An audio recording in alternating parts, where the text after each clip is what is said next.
Man. How's everybody doing? Maybe we just communicate with the chat since it's just going to be me on here. It's like kind of like doing Periscope. I wanted to welcome Kevin. Looks like you're on, and we got a couple other people here. Man, anybody want to call in? Kevin, you want to call in? Come on down. Jeff's calling in. Very cool. There he is. What's up, man? Hey, not much. Been a good week. Can you hear me? Yeah, I can hear you perfect. Okay. You sounded good tonight. You sounded really good. I recabled everything for you. I took the hub out of the way. Very cool, man. So your week's going well. It's Wednesday already. Seems like it just keeps flying by. It's like mid-March already. I just can't. It's hard to believe. Yeah. The years are flying by, man. So getting closer and closer for you too. Yeah, we're only 5 weeks away. It's amazing. Mm-hmm. Like it just seems like we just found out a couple months ago. Unbelievable, man. So Jeff, you want to introduce yourself? Well, I'm Jeff Page, also known as Hectic Dad.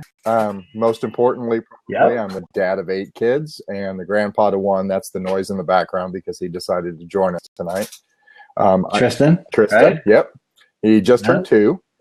And I run hecticdad.com, and I also run Hectic Kitchen, which has been rebooted. It was 2 years old, and we're trying things out on a different tack this time. Yeah, fantastic. And Hectic Kitchen is about streamlining your meal prep and such, right? It's meal planning, it's recipes, it's trying to actually live our hectic lives and eat somewhat reasonably, not just junk food, not just pizza and macaroni. Which is easy to do, right? Yeah. And Clem's just stopped hopping in and out here, so just keep on trying to get him on here. Well, and Deb's calling back in. Maybe she's doing with the phone this time, so we'll negate the chipmunk effect there. I'm only going to do the phone from now on. That's all there is to that. All right. Hello. I think it is. Yeah. And there's Clem. We're all in. We're all in. Man, I thought I was going to be doing like the blab periscope, the parablab a while. It was just me. So it's good to see you guys. Howdy. Deb, you want to introduce yourself? Hi, I'm Debbie Williams. I am. Is this where I plug myself? Yes, this is it. Sure. Go ahead. Yeah. Plug away. All right. Well, I'm a CPA in private and public practice actually, but cutting back on the tax and law accounting work and starting to do more coaching. So I'm going to have my podcast out in June, and I just signed on with Natalie Ekdahl to help me launch. So no kidding. Yeah, six sessions, and I felt so awesome when I got off the call because she's going to like walk me through the whole damn thing. Yay. Very nice. No, Natalie's awesome. Yeah. Biz Chicks is Biz Chicks Rock. I always get hers in. Biz Chicks podcast. Just Biz Chicks. Okay, yeah. It's Biz Women Rock is Katie. Yes. So I'm sure I don't get that confused. Yeah. And so June 15th launch. June 15th. Congratulations. Yeah. That's exciting stuff. Very nice. Congrats. Thank you. Thanks, guys. And Mr. Let It Flow up there in the right corner, at least for my screen. How you doing, man? You're so relaxed all the time nowadays. I love it. I'm feeling good, man. I'm feeling good. Yeah, where you at? Who's that? Where you at? On the backyard. In the yard? Yeah. Okay. Yeah, I could tell the fence. Jocelyn's upstairs working in the office, so I didn't want to be inside the house. That's not just a real, flowing environment. I just want to be able. No, it's not. It's not. We successfully concluded that Clem is a philosopher. Oh man. By heart. So yeah, I'm gonna just explore that universe for you, explore that world for you, Clem. Yeah, man.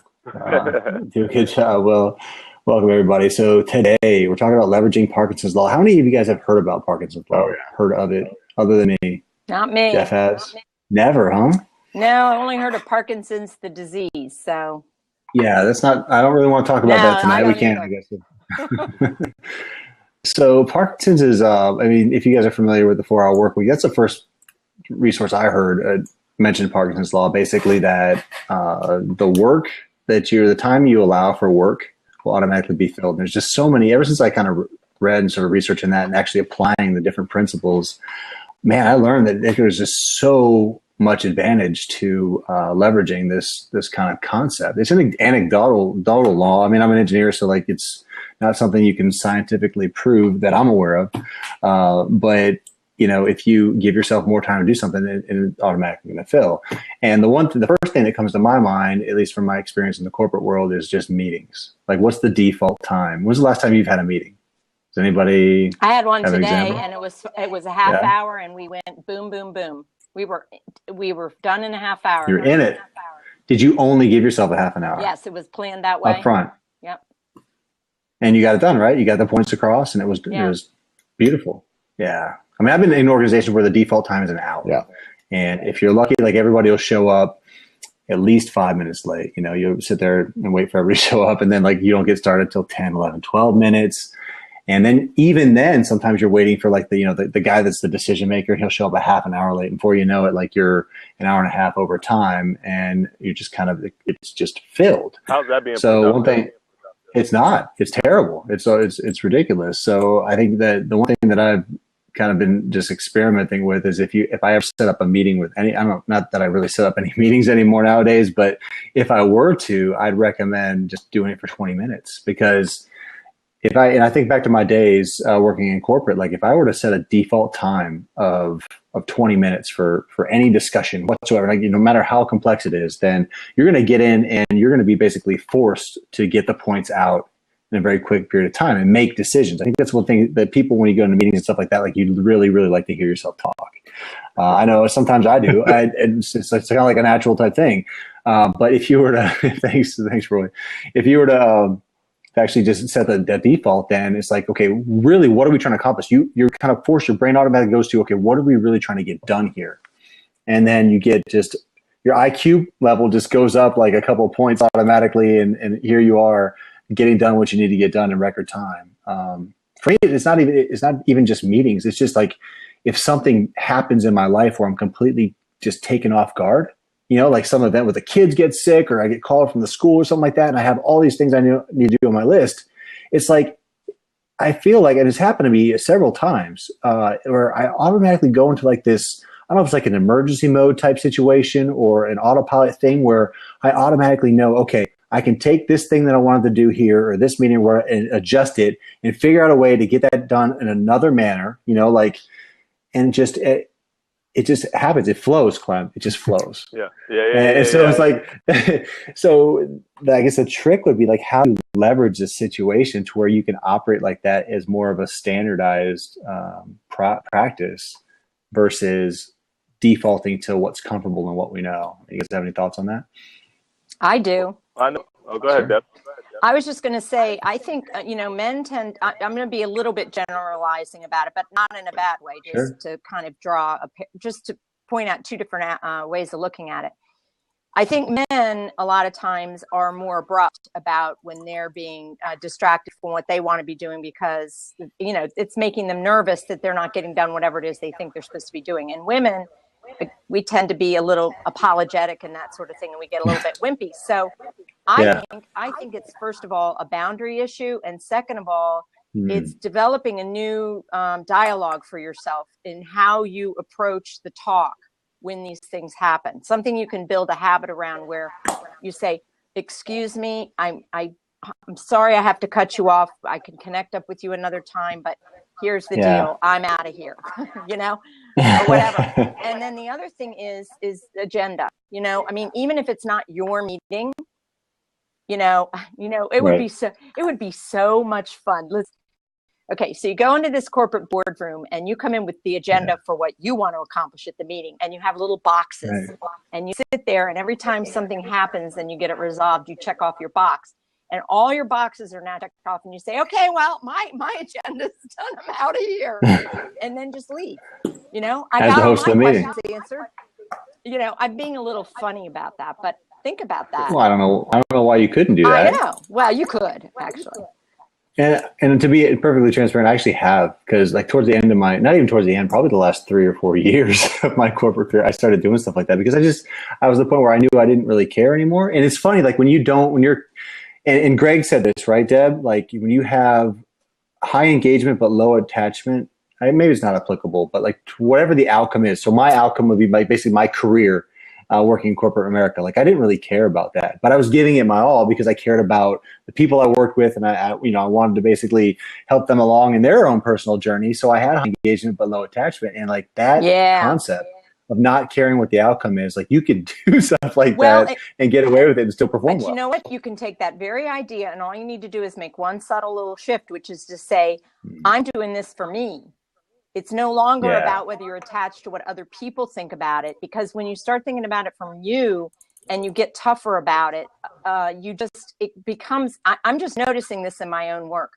The more I am building my confidence, the more it is causing me to behave in different ways, which is then building my confidence, and it becomes this, this spiraling upward in your life of how you operate with people. And I'm noticing I'm not, chit-chatting as much unless I really want to with people I really like. Unless you really want, it comes back to what you like. Yeah, what you like in blab, the blab, right? So kind of moving away from meetings a little bit, because I know, Clem, you're in a unique industry, and you do in some cases complex work, right? So you're having to set up different projection systems and media work that you're doing and video work. So have you come across instances where basically you're like down to the wire with the time that you have left to complete the tasks? Okay. And have you been to a situation where you've kind of surprised yourself of how much you can get done in that short period of time? I have been in situations where I have been asked. Yes, I've been in a situation where I've been asked to get things accomplished in a certain amount of time, and it seems unrealistic. Yeah. But I know at the end that it needs to be done by, say, 8 a.m. I had a project where I ended up having a 27-hour day, but it needed to be done at 8 a.m. And by any means necessary, I had to stay up all night. Yeah. I was hoping maybe I can get out by 4 a.m. That was my goal. But there were issues, and I just had to stay all the way through till 8 a.m. And then just stayed through to make sure everything was working connection-wise with the projectors. But yeah, there's situations where, once it's unrealistic expectations, but I just dove in and realized that it had to get done and pushed outside every other distraction. Well, for me, I operate a little differently too. I have to distract myself in order to focus sometimes. Oh, hold on. That's deep. Hold on. I gotta process that for a second here. Hold on. You gotta distract yourself in order to focus. Okay. Yeah. Elaborate, please. So there comes a point after putting all the projectors, because I have to stack projectors, and after putting them in a line and working, then I have to sit down and pull up my computer and work. So now I'm just bending light, taking curved lines and then making them straight throughout a 200-foot curved screen. And so in order to do that, I'm sitting in a ballroom by myself in the wee hours of the morning.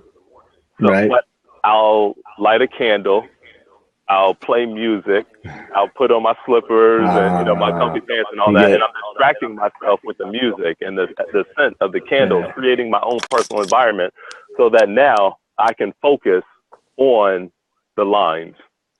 You get in your happy place. Yeah. You're mentally getting yourself in a situation where you're comfortable and you can work. But I'm not sure. Yeah. I guess distraction. I'm singing. I'm singing along to the music. I'm by myself in this huge arena, this huge ballroom, and I'm just singing and I'm just enjoying it. I'm in a happy place, but I don't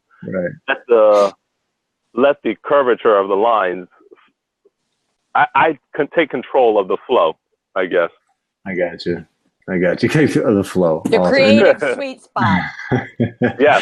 Roy, thanks for that, Clem. Roy, I just want to acknowledge Roy. He put in the chat room that he runs into this when recording an artist. So I'm kind of wondering, maybe you can elaborate, Roy, on what you run into there. But Jeff, you're the the epitome, I would think, of when you're limited for time and you got to go. Like you get this window pops up, right? Because you said you don't have any scheduled hours, right? So like this window pops up and all of a sudden you got to go. And you don't know when you're going to get cut off. You know it's going to be 5 minutes or an hour and a half, probably. I'm just speaking for you. Right, but, that's true. Have you kind of impressed yourself as far as what you can get done in a little amount of time that you scrap together? On the days that I'm successful getting stuff done, yeah. And you know, for me, it's that the kids and the family and the house stuff all fills the time. So working from home is a negative in that sense. You know, I mean, today I was working and I kept thinking about your wife because I was running and doing laundry in the middle. And then, you know, as it is Wash Wednesday, Jeff, it's Wash Wednesday, but it's a universal thing now. With all the people we have here, it's wash every day. It's just how much did I actually get done? For sure. And and you know, it is those moments of focus when I can, you know, I get into my happy place in terms of I got a podcast going or I got music going, and then I just go and can go heads down. But I, like you said, I don't know how long that's going to last. And so when it lasts too long, when I'm at 45 minutes or an hour, I've been doing the same thing, then, you know, I kind of crumple because I'm not used to that. I mean, literally when I track it, it's 15 to 20 minutes is usually kind of how things roll. And then something else comes up.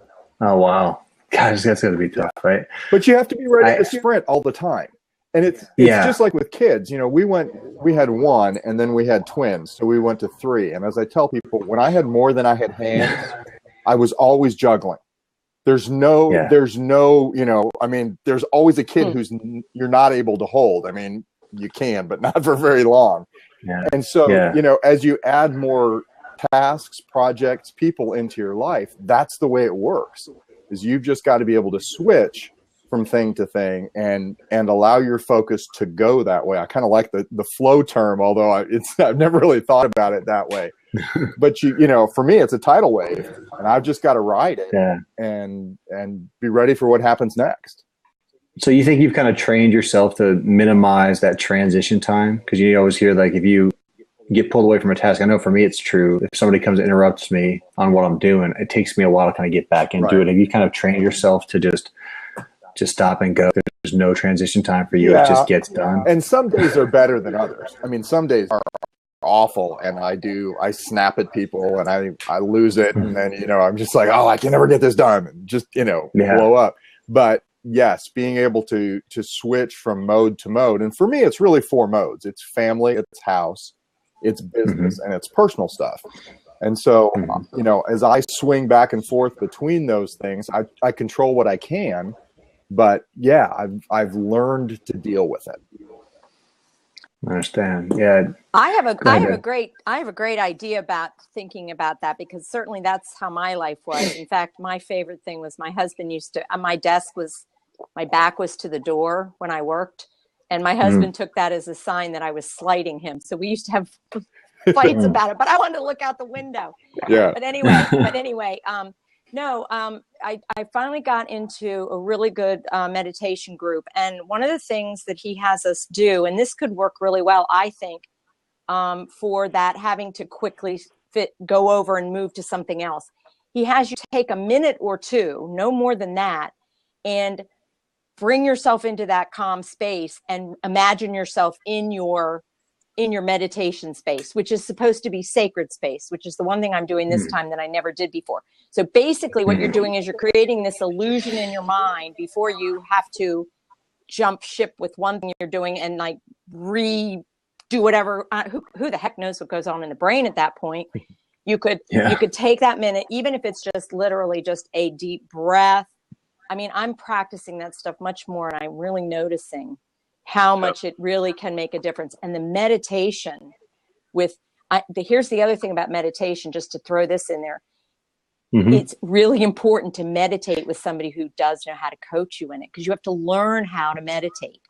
I did not realize that, and I'm noticing a difference because I've been doing it for 16 days, and I want to do it now. And that's never happened before, where I was like, I'm anxious to do it. So if you have something, even if it's not meditation, that you can do, it's like, you know, when they talk about imagine your, you know, what's your favorite place? Oh, I love the beach. Okay. So for that, just that minute when you're having to like be almost out of your mind. I know this is on my little handhold thing. He doesn't like me, I guess. No, when you're just in this space where you just can't easily move on to the next thing, then you go and think about, oh, you know, my beach place, you know, my calm place, the place I love, whatever. Just a thought. Yeah. I think like the meditation, you could probably bring it back to the Parkinson's law from the perspective that if you're doing some sort of practice in meditation, then you could probably, I'd imagine, and I know it does help increase your focus and clarity because you sort through all those things that are in your head, or maybe you don't sort through. Maybe that's the point of meditation. But basically, you do get that clarity so that you can do those sprints, like Jeff was saying, for less periods of time. And I guess with like the whole point though would be like, how do you leverage it? Like, how do you test and push yourself to where you have these certain standard things that you're doing on a day-to-day basis, and you're used to doing it for a certain length of time? Have you guys ever tested or pushed yourself to give you less time and still accomplish the same end goal? Well, something that as we're talking about meditation too, I've been trying to get up before the kids. Toby, I think he was on episode 7 of the podcast. Yeah, I think he was. That's nice. Yeah. Nice. Thanks. Thank you. Appreciate that. But Toby and I were talking the other day, and we're just talking about how when we start our day, we like to start it at our own pace. Okay. If we let the kids wake us up, we're starting at 7 instead of starting from 0 to 10. And so we like to, just talking about different ways that, like, when I wake up in the morning, I try to get up an hour before the kids. Right. Slowly wake up and then come outside, sit, listen to my Calm meditation app, listen to my my Daily Bread in the morning, my app, and just try to get myself in the mode of preparing myself for that flow of the day, not letting somebody else come in and get me going. I want to set my own pace. And there was a morning where the kids came out here, and I was almost finished my meditation, but I was all the way at the end, so it wasn't as disruptive. Then there was another morning where they came out, and I couldn't get to my happy place. They were, they kept wanting to come out to the sliding glass door and say, "Hey, Dad, can we watch this? Just give me 5 minutes, so I can just get there." And I noticed that when I take control of my morning, that every other interaction of my day, especially with them, is slower. But when they come in, does it throw your day off when something like that happens, when you're not expecting them to come in? Would throw off the rest of your day?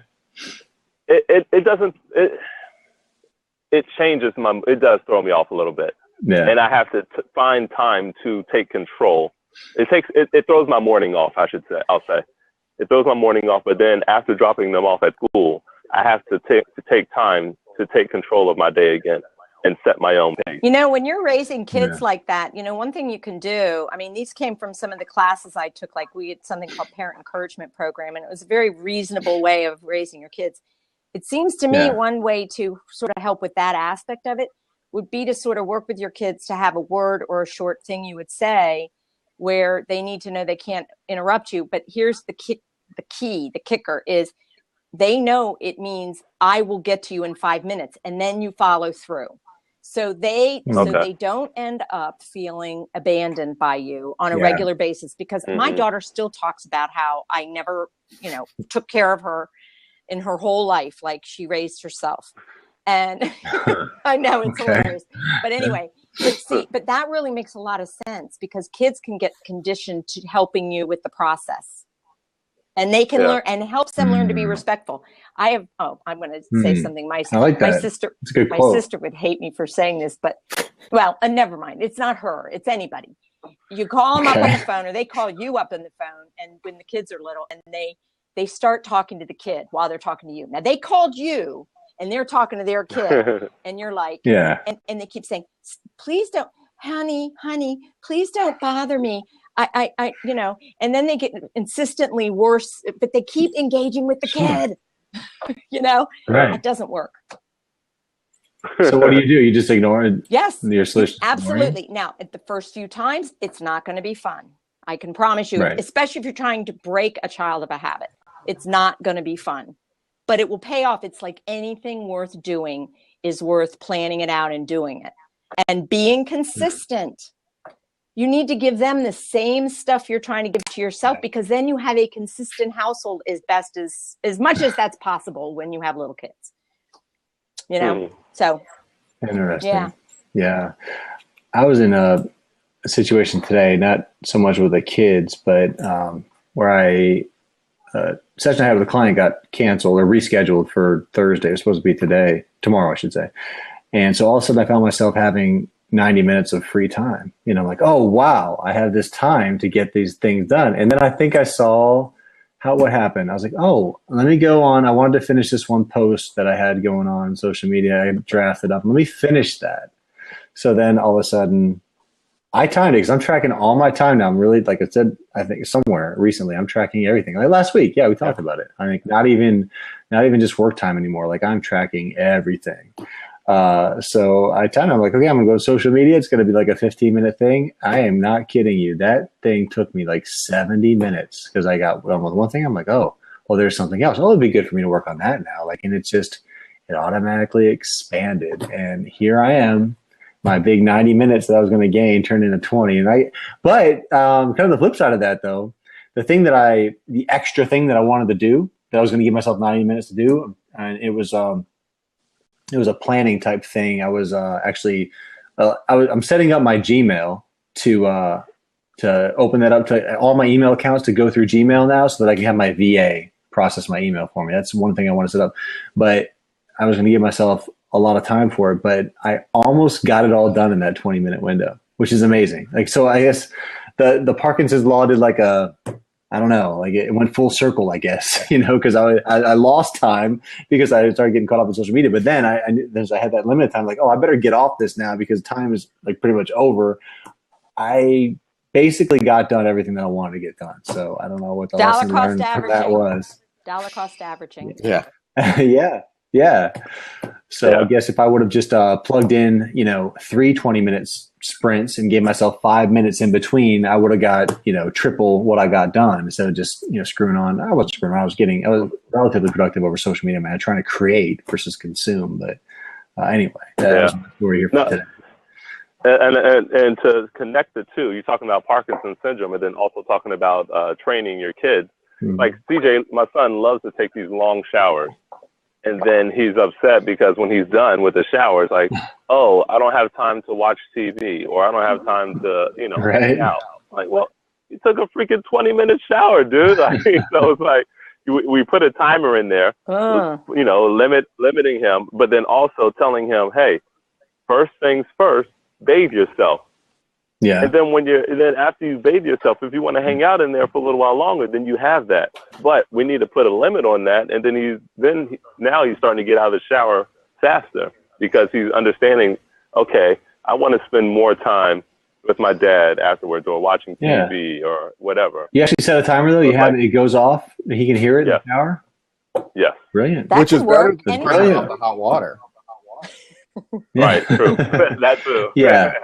Yeah, you're right. Kids like to feel like they're in control. And I guess the timer would be, okay, now they can make the decision to turn the water off versus you just killing it. Roy says, I asked Roy what kind of sprints he does. He says, in tasks that I've done before, think about how long I expect it to take me on average and then see if I can accomplish more in less time, but I still pay attention to what may be sacrificed. Not really sure what you mean by that part of it, Roy. Like, you still pay attention to it? There may have been trade-offs that I evaluate. So that's cool though. Like if you're doing a standardized sort of, Jeff jumped off. He must have been itching to give up his seat. Roy, yeah, go ahead and call in if you have a second. But if you actually do the same sort of tasks every day and you kind of gamify it and try to figure out ways to beat yourself, then that's a really powerful thing to do. But it takes a tremendous amount of discipline, I would think. Have you guys ever tried that? No, I'm just now getting better at being more, laser focused as needed when I need to. So I don't have as much experience in doing really well with that as I probably could have. So that's part of the reason I'm here. I'm here to learn and to help, Well, yeah. And I think, and I want to kind of ask Roy if he's got a chance to call in, but, if you know how long it takes you to do something, how did you get that knowledge? Like, are you tracking time? I'm just curious about that because I'm on a little bit of a time tracking sort of kick, I guess. I'm really being a big proponent of this because it's been so eye-opening for me, is trying to, be a disciple of tracking your time and getting the message out to the masses, because it's a really powerful thing to do. But you need that baseline to start with. So from the Parkinson's law perspective, like if you don't even know how long something should take because you've never done it before, and it's hard to figure out how to beat yourself, and if you're even getting better at it. Well, I'm going to, go ahead, Clem. Now I was going to say, I need to start tracking my time on my Home Depot and Lowe's trip. Yes. I need to figure out exactly how long it takes to get there and back home. And then when I pull up, okay, I'm giving myself 10 minutes in here. That's it. I love that. Hey, yeah. I wanted to because I'll just start wandering. I'm getting ready to do this intensive weekend with Nick's and my coach Greg Faxon, and Emma, his partner, has sent me something I need to do for a week, and I'm just going to put this up against the thing so you can see it. This is called I don't know if you guys have heard of it, but it's a time tracker, and it's called Spiral Dex Visual Time Tracker. You heard of it? No, I haven't. Okay, so what you do is you actually track your days, and there's another sheet with the instructions that you track it. You first start trying to track your days by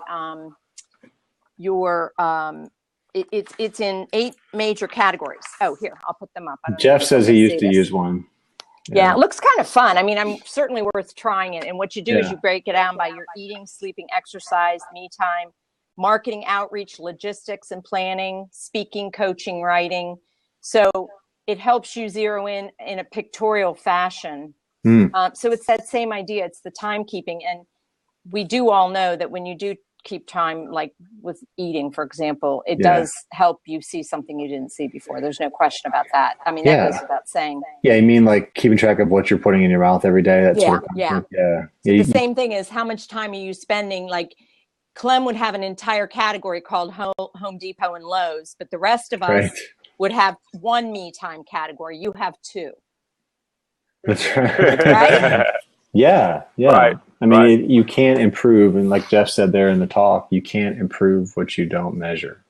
It's a standard thing, and that's like a Lean Six Sigma thing. And then there's also this, like, if you are tracking it, then automatically you're going to get improvement just by the sheer fact that you're tracking it and being aware of how you're spending your time without even having to take any measures. Like if you look at just the improvement cycle, first you got to define like really what is the thing you're trying to do. And then once you have this hypothesis about the idea, it's called the DMAIC principle. You define it and then you measure it. You figure out a way to measure it that's reliable and confident. So if you have a team, that's one of the biggest trips that hangs teams up, is if you have a team working with you and you're starting to collect data, well, they got to trust that the data is reliable and credible. And then you analyze it. You figure out, okay, well, really, what is this saying? What do the results look like? And then after the first 3 phases, then you start figuring out how you improve.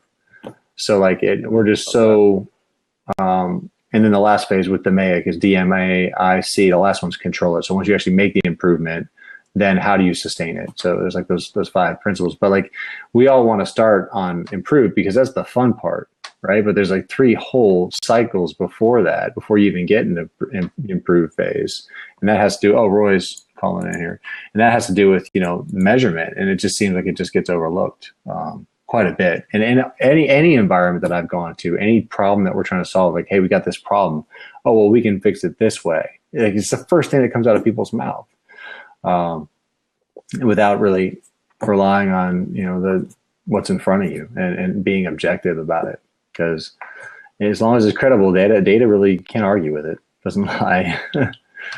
I'm going to jump off in a minute, but I want to share something that I learned today that I think really kind of does fit into all of this. It's really cool. And Nick, I sent it to you by email. Cool. This guy, he's a Stanford, like a neuroscience type of guy. Mm-hmm. And what he was they were talking about the whole thing, like how if you decide I'm going to start writing these things down, like with paper, whatever it is you're doing, and the pen is across the room, you will not get up. I mean, it's human nature not to get up and go get that pen and do it. So it'll keep you from doing the thing you've said you're going to do.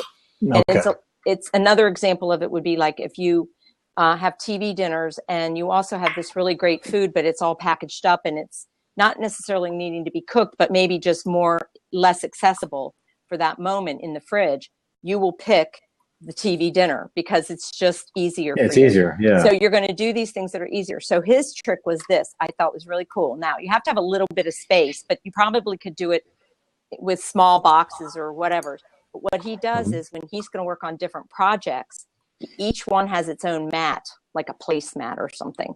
Okay. And everything he needs to do that function or that particular project is kept there in that space. So when it's time to work on that, like he's got sort of a daily agenda, he goes over and he grabs the mat and he's ready to really roll it out and do it. And that made a lot of sense to me. Now, it may not apply, like Clem, it may not apply in a micro way to you, but it could apply in a big way, in a big picture way. You know what I mean? So my feeling is always you can take just about anything anybody says and find a way to apply it to your own life or whatever you're trying to do. Yeah. But I just thought that was really cool because I guess that's a little bit of the problem with switching gears to go to have to do something else, either because it's forced on you or not. Yeah. If you kind of have it's kind of like having your toolbox. If you have your toolbox sitting there by the door, you'll go and you'll fix the plumbing. You know, if you don't, guess what? Guess where you're going to be? Home Depot.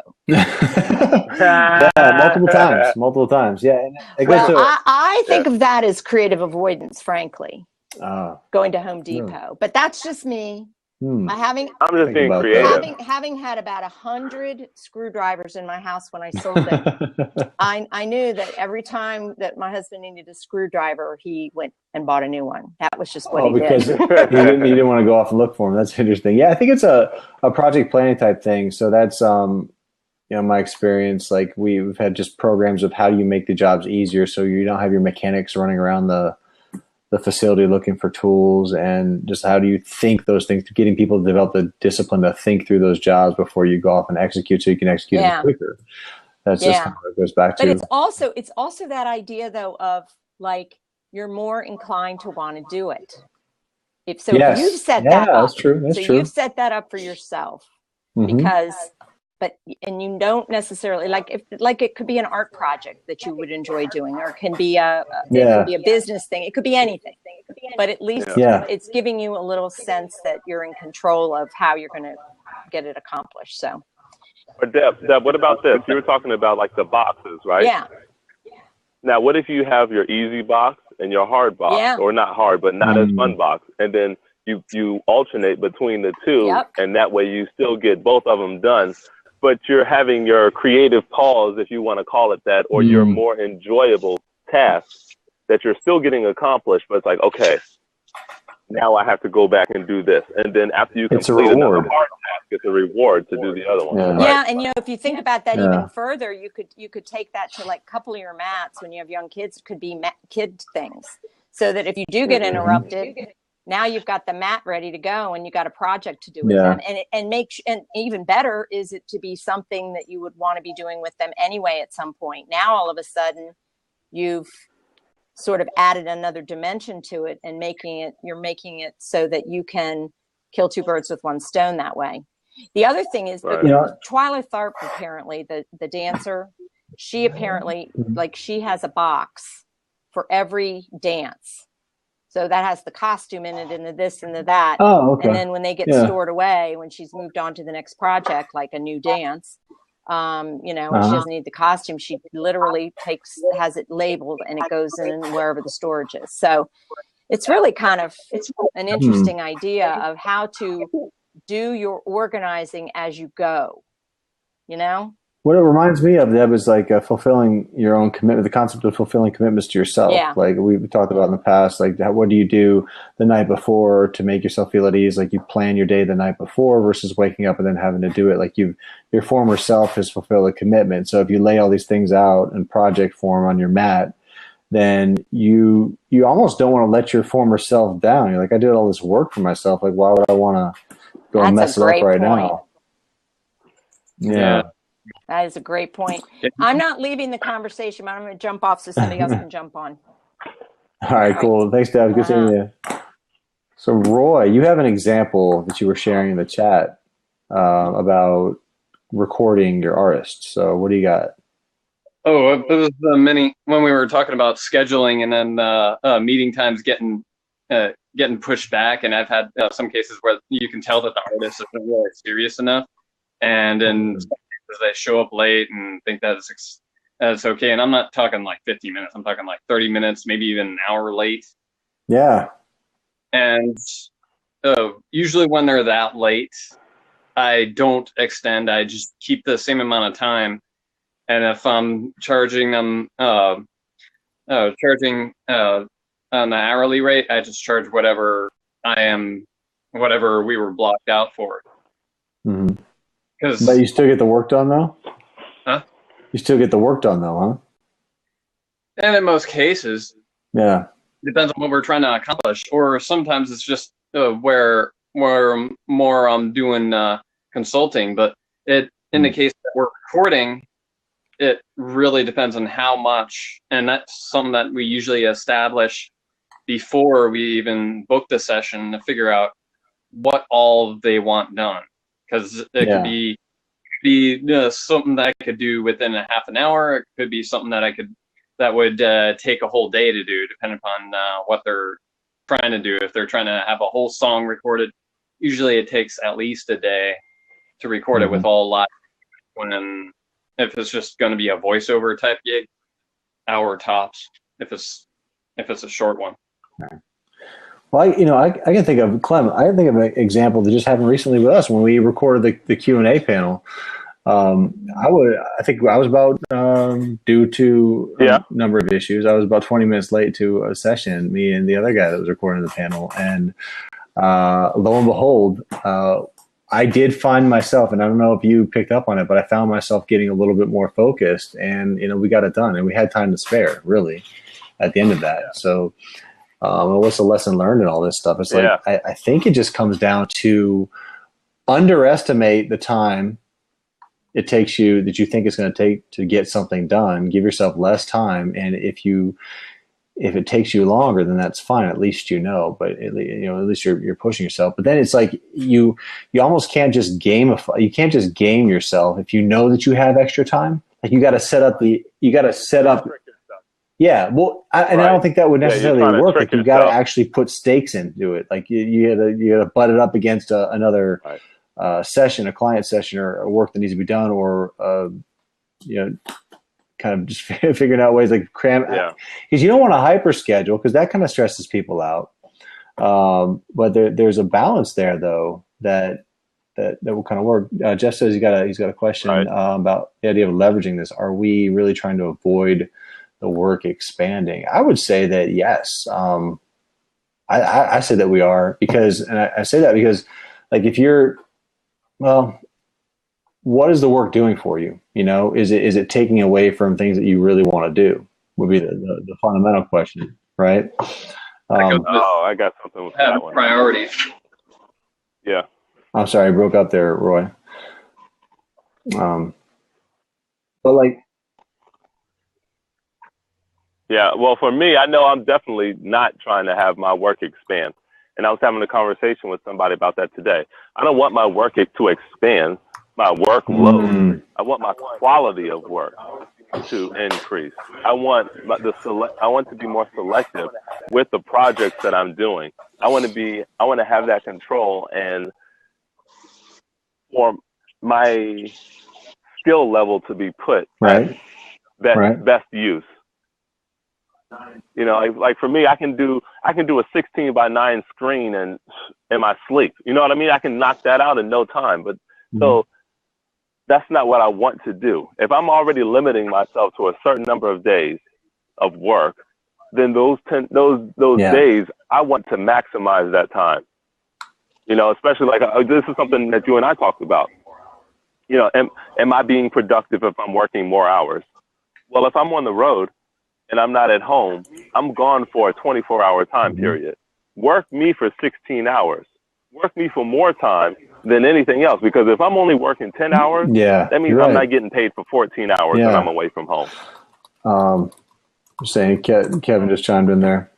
Yeah, that's a good friend of mine. Oh, yeah, that's a good friend of mine. I was telling him about the show. He's got a great book out called Meet the Urs, and it helps you to understand the different personality traits of different people. Hey, there you go. Kevin's coming on in. Welcome. Good people. Good. Can you hear me? Yeah, I can hear you. What's up, Kev? Wonderful. Thanks for calling in. Oh, absolutely. Yeah, I was just telling them about the book, your book, and Meet the Urs, and how different personalities of different people will help you to be more productive or less productive if you don't know how to work with different people. Absolutely. In their well, thanks first of all, traits. Clem, for telling me about the show, and I heard a lot about you, Nick, and a lot of the work that you're doing in the area, and this is national or international, I should say. So this is pretty cool. Appreciate that. Yeah, you want to introduce He's yourself? The first-time blabber. We set it up today. Sure. I'm not sure what the protocol is, but go for it. I'm a self-made guy. Really believe in bootstrapping yourself up and using your gifts and allowing them to help other people. The work that I do has always been about the business of helping people help themselves. So I grew as a college mentor, RA, advisor, all the way up to advisor to some of the top athletes in the world when I used to work for the NBA as the vice president of player development. And then most recently I launched my company, Pro to CEO, really to try to help transition people better, high profile people in very, tough positions to transition into something else like an athlete and or executive like I was. But I wanted to live what I was doing a lot better.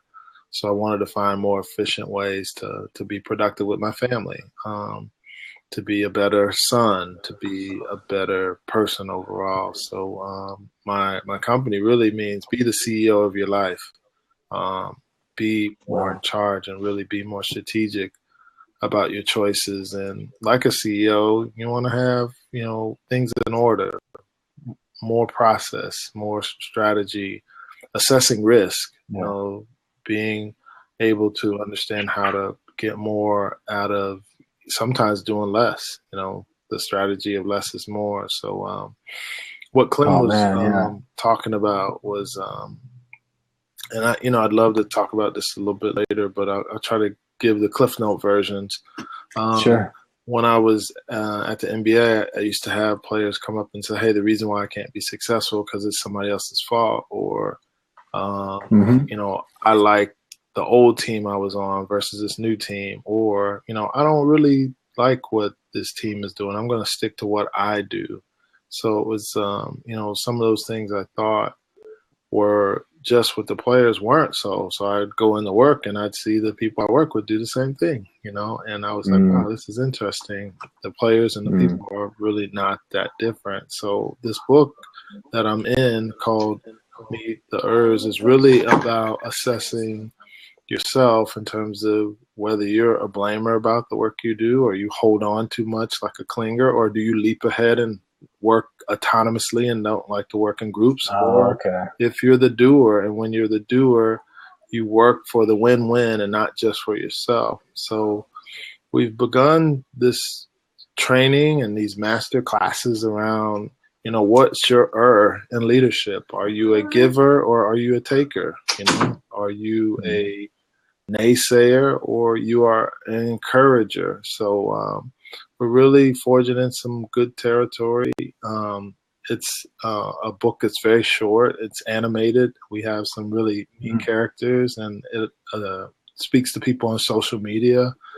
So we've tried to do the thing that's been a little untraditional. We've taken the characters off the book and put them into, social media and allow them to continue to talk. So we're pretty happy about the response we're getting from young people saying, how do I get to the top? And really it's about, just knowing who you are and assessing your environment and doing the very best to knowing your purpose too. So Kevin, once you discover which kind of you are, then what do you do with it? Is the goal to get to a certain type of or is the goal to sort of cultivate what you already are? It's self-appraisal. So the first thing is to really get a good understanding of where you are in your environment or where you are, in yourself. So a lot of times we want to rush to the top and we don't really want to take the time. And, one of the quotes I always like to look and meditate on to help me with my productivity is the process of progress has to be taken one step at a time to reach the desired level of greatness that you want to be at. So there's no skipping steps, right? But, in this hurry up society, we want to really be out front and try to get the top position. And really, there's no substitute for hard work. And sometimes, that means you got to know yourself before you can even, lead others. And sometimes that's hard for us. Yeah, the process of progress. I never thought about it that way. That's very interesting. So have you heard, have you had any experience with this Parkinson's law? I haven't. Phenomenon we're talking about? I have not. I'm here to learn. That's why I like listening in and out, settling my kids down. But, I understand. It's been been real good. Exactly. It drives me crazy. Spring break. Turn up, Dad. Let's go to the beach. Yeah, I mean, it's when you're working with executives and then the corporate America, then obviously you're familiar with a lot of the dynamics that go on with when people get together and like to hear themselves talk and getting in for long meetings and just as far as like making decisions and moving things forward. The whole thing we're talking about here, do things really need to take as long as they do? Or it's just a matter of, are we avoiding something that we basically fear? Like, are we avoiding the hard questions? Are we avoiding the work? Or is there something else going on? So I think that if you give yourself less time to get something done, then ultimately you can still get it done without having to waste all that time. That's really what Parkinson's been. Roy is a busy guy over there. Roy, you're making me dizzy, dude. Man. I was right now multitasking. Yeah, wow. Well, Roy, you want me to? I can cut you loose here and let Jeff call back in if that's more advantageous to you. Well, one of the things I was trying to figure out if you guys have had experience around, being more productive and having a strategy of like, do your very best to touch it one time, right? Right. And I find that hard to do, right? But I find it very effective if you can do it.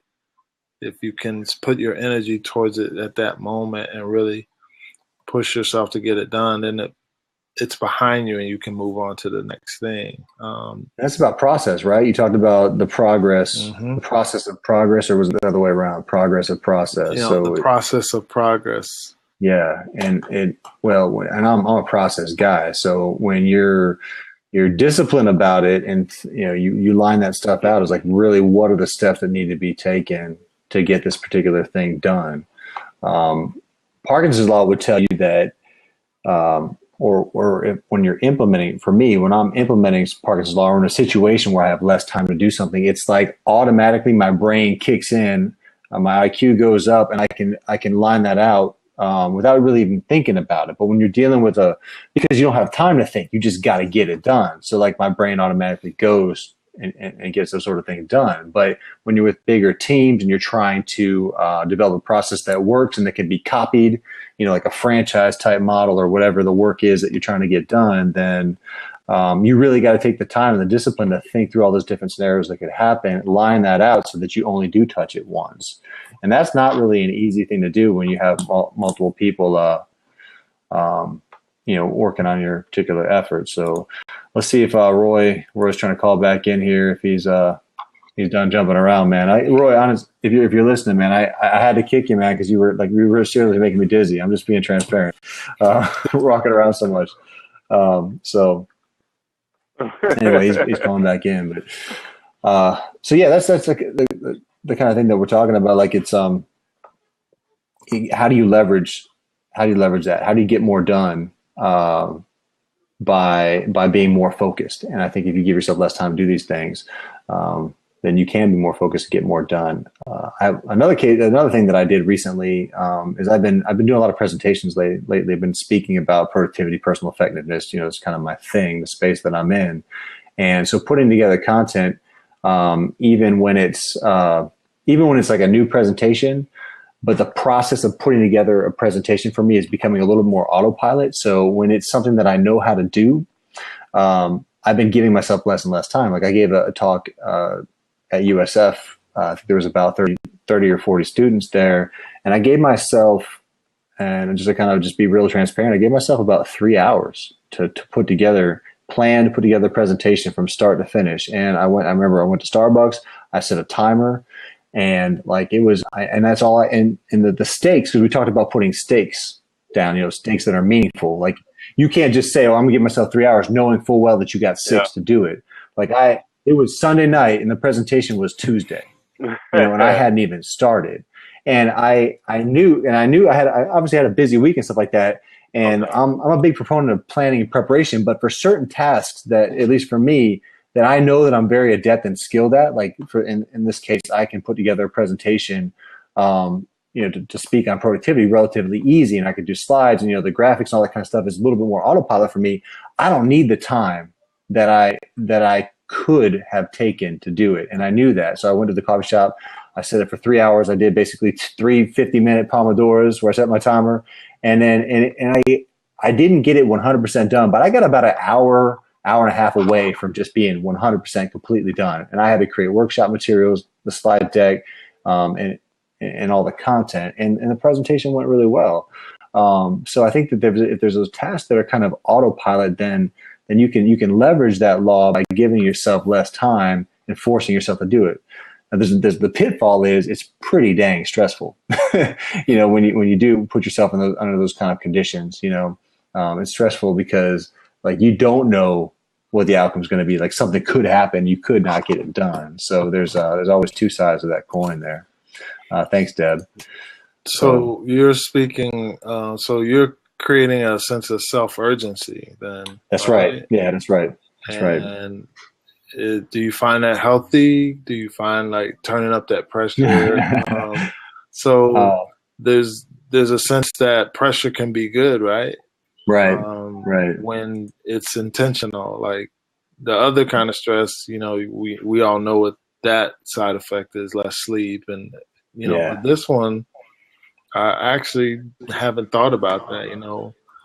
Making less time for stuff, but forcing yourself to do it within a window of time and no exceptions, and saying this is it. I want to self-impose, allotment and move on it and say this is it, and see how it's almost like, can I beat my personal best, right? Yeah, like running track, like for sure. But I guess I don't feel like that type of approach would work for me, because like I like you're talking about my personal best and trying to beat that in track and stuff. Not that I don't have a competitive nature, but I don't have like that athlete approach on wanting to beat my personal best. For me, I need to feel it. It just needs to come natural to me. And if I'm getting stressed about something, if I'm trying to limit myself and trying to push myself, and it doesn't feel like it's going to flow from task to task, and what I'm trying to accomplish for the day, it just doesn't feel natural. And that stresses me out, an unhealthy stress, because then I'll take that stress and migrate. There is one like a superficial way that you can do it that I have tested one time. I wish I'd done it more and had more case studies, but I've done it one time, whereas you don't have the firm sort of deadline. You don't have there's a way to put stakes in the game without the risk of not getting it done. So there's a site, and it's a brilliant site. I'm not sure if you guys, I think we talked about it, Clem, but it's called stick.com, stick.com. And I used it really effectively where I gave myself just a really, for me, it was kind of a ridiculous stretch goal of just developing a fully functional website from scratch. I had my podcast, my blog, the ability to do all kinds of different things. I didn't even know how to really build a website, but I gave myself 2 weeks to do it from start to finish. And you're welcome, Kevin. I basically, so the way the stick works is you say, okay, I need to get this particular goal done. So I'm going to go to stick and I'll put the goal in and I'm going to say, for me, it was build my website in 2 weeks. And I wanted to get it done before Thanksgiving. And I found myself sort of wavering and not getting it done in the past. So I was like, I need to get it kicked into gear and do it. And no problem, Roy. No big deal, man. I understand. So I went to stick, I plugged in the goal, and you got to get the trick is you need to find a referee to hold you accountable to finishing that goal. Somebody that you know is going to hold your feet to the fire, and you give that referee the authority to tell the program whether or not you achieved it. So if you don't achieve it, you basically have the opportunity to put money into it. You can do it for free and just like bragging rights sort of thing, or you can put money on it. So I put $100 on it, and I said, if I don't get my website done in 2 weeks, this $100 that I put into the program is going to go to my anti-charity, or wherever you basically, it will give you enough incentive to fulfill the goal. I don't want to give $100 to the American Nazi Association, for example. And they actually have them set up like that. So I did it. And it's based off the premise that you're more motivated by the thought of losing something than you are at gaining something, an equal something. Like it's a lot harder for you to lose $100 than it would be for the potential to gain it. You're gonna be more motivated to not lose it. So yeah, for me, I put $100 on it, and man, lo and behold, like I worked to that goal. I didn't want to lose that money, and I came within about 6 hours and I got it done in 2 weeks. It was fully functioning. And then the referee, which was my coach at the time, he signed it off and it was done. And I was like, you know what? That is a really effective way to leverage Parkinson's law without the stakes of really having a negative outcome, like, totally screwing up a presentation. But this was the negative outcome would be I lose $100. If I didn't get it done, then I just wouldn't have my website up. You know what I mean? So there's a way you can kind of trick, like I was saying, it's a superficial sort of stakes you can put in there. But I thought it was incredibly effective, and it kind of keyed in on a bunch of different human factors, or I'm not sure really what the word I'm looking for is, but yeah, I would too say that incentive to not lose and for it to have someone negative gain would be a motivator for me. I actually like the urgency angle, unlike Clem there, who says it wouldn't work for him. I find turning up and setting expectations higher for me by shortening my runway. Does in fact I can think back to even in corporate when the boss said, hey, you no longer have till tomorrow, I need it this afternoon. You're like, oh my God. Yeah, but never get it done. If you knew you had till tomorrow, you would just kind of wait and push it out tomorrow. But now you don't have it. That urgency actually forced you to move on it. So sometimes that urgency is good. So I think I like that. I actually think if I would have done that, Clem, the book that I wrote in 2014 or whatever, it was supposed to be a 90-day project, turned into 13 months. I had no deadline. It was just me and my world, my blinders on, and my own thoughts. Nobody myself, and I let myself just get so ridiculously carried away that it was a factor of 5, basically longer than it should have taken me to do it. And had I set up something to where it's going to get done. It's going to be a minimum viable product. Like how do you set yourself up to do that? Like good enough sort of mentality. What's the minimum viable product that needs to get out? and then improve on it after that, versus for me, and I'm a big, I'm really susceptible to perfectionism. Like I want it to be perfect. I want everything to be, beautiful and whatever. And I can just get really, really bogged down with those details. So knowing that about myself, I think is sort of spawned this interest in things like Parkinson's law to kind of to leverage. That's one of your errors, man. Your self-appraisal. Yeah. You got it going. No, I think back to many projects I let, I prolonged them just because. And I think if we had reminders of operating with more urgency, knowing that, time is one of the most precious things that we all have that we can't get back when it's gone. Like it's gone forever. So if we operated with a little more, I think care with the time, I don't want to always operate with urgency, but I think care is a better word for me. Yeah. It's a fixed resource, right, Kevin? I mean, it's the only fixed resource that we have in life. Absolutely. So to me, I like that. So that's my nugget, man. I appreciate that. That's a good one. No problem. There's some more props. Thanks, man. Well, it sounds sounds like it's a good spot. It's 10 o'clock. I try to get these things. I wrap these up in an hour.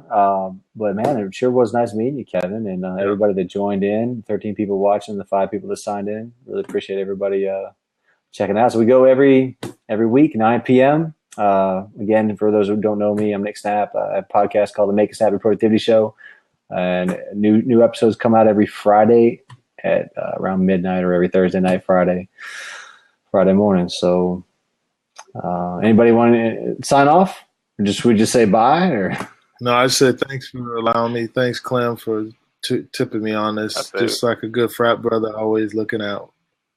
Well, now it's been a pleasure. Please come on anytime, Kevin. Welcome to have you on, man. It's been a really good forum for getting positive messages out to the world. And Jeff's on every week, and Roy comes on most weeks, and Debbie. So have a nice little solid crew, and every now and then we'll get some interesting names on. I'm start getting the word out a little bit more, and see if we can get some other podcasters on, things like that kind of spice up the conversation. But it's been a pleasure, guys, and you were that guy this time. All right.